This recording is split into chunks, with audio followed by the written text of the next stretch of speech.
Another senseless mass shooting, an onslaught of bullets shattering the peace of a tight-knit community in Maine. The FBI, the ATF, state and local police all mounting a massive manhunt.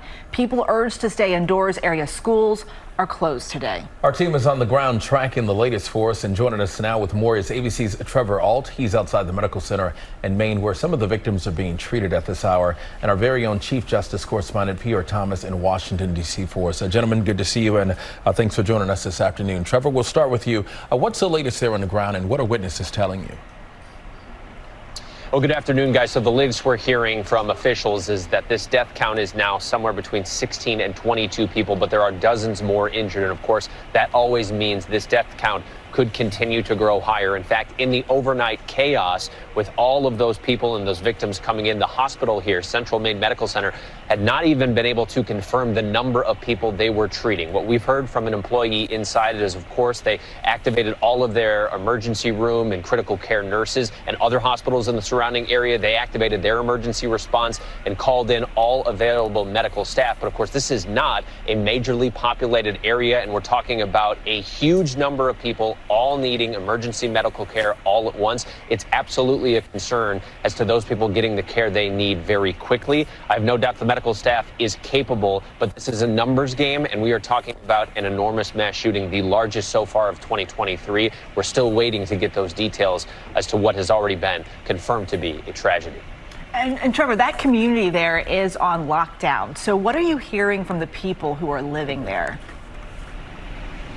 Well, what we're hearing from a few people out and about is that they're very scared, and understandably so. I mean, just here at the hospital, Eva, there's a number of law enforcement vehicles. There's even some officers that are waiting at the entrance with long guns. So anybody who was trying to come in here, even maybe to get some information on a family member, they have to check in with officers who are armed with rifles first.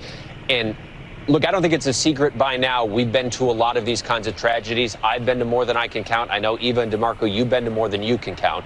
At every single one, in the immediate aftermath, you see the community coming together to grieve at vigils and memorial services and putting down flowers. And while I have no doubt that's eventually what's going to happen here, right now, it cannot because of this lockdown and this armed and dangerous killer still on the loose. You have people going through an unfathomable amount of pain who are also stuck at home by themselves. It is no doubt amplifying some of the worst pain that a human could experience. Yeah, and let's get the latest on that search with our Chief Justice correspondent, Pierre Thomas. We heard Trevor mention that all-out search for this gunman. What are your sources telling you?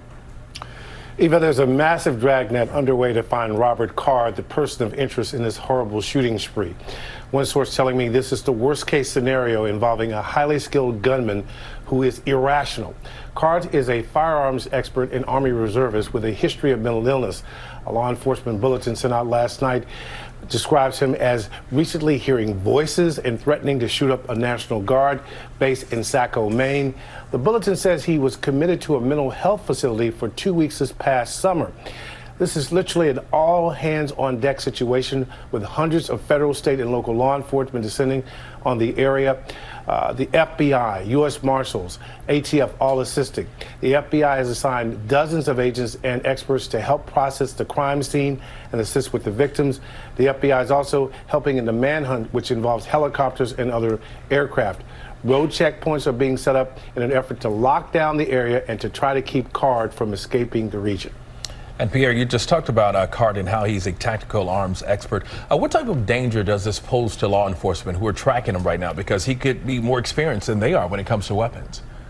Absolutely. Again, a firearms instructor, an Army reservist, a person who's quite familiar with the tactics of war and how to use a gun, and clearly heavily armed. So this is the most extreme situation a law enforcement community can face. They're taking it extremely seriously, but the premium right now is to try to locate this man who's so unstable and likely killed scores of people.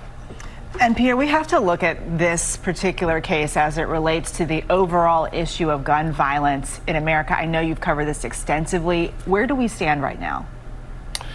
Well, it's a chronic disease. This year alone, we've had over 500 mass shootings, 601 people killed, 2,300 injured. And prior to 2019, the country didn't average more than 400 mass shootings a year. Since 2020, we've never had less than 600 mass shootings every single year. All right, Pierre Thomas in Washington and Trevor Ault in Maine. Gentlemen, thank you. We appreciate it.